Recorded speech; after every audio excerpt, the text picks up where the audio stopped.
Today's headline is Longstreet, Hood, and Beauregard. The subheadline says, Ex-Rebel Leaders in Civil Life. It says, a correspondent of the Boston Traveler writes from New Orleans. Into the uncompleted custom house, upon which General Beauregard was working when he abandoned architecture for the field, we went, admiring the grand design and the ponderous masonry of the building. In the rooms where the troops were quartered during the war, we found the desks of busy clerks, surrounded by piles of official papers and bundles of red tape.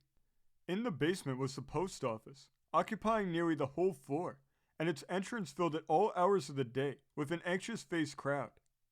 On the second floor, the way to which is up the same rickety old plank stairs, is the room occupied by General Longstreet. He was there when we went in, and greeted us in a very cordial manner, appearing as much at home as any other man should be in a fat custom house office.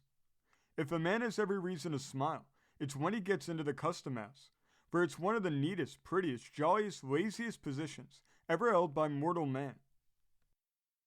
General Hood is running a commission store on the second floor of a stone building on a side street.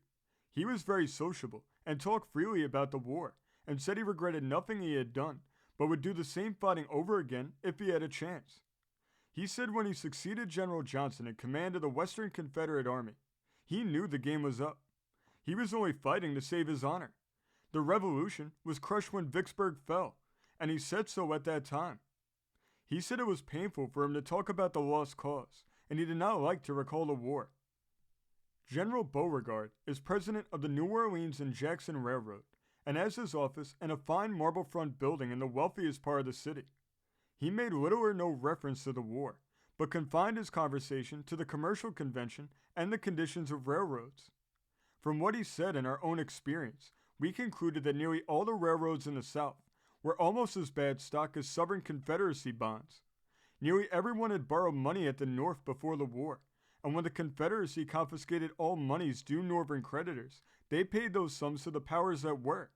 And being now obliged to pay these debts to the lawful creditors, they had become as poor as church mice.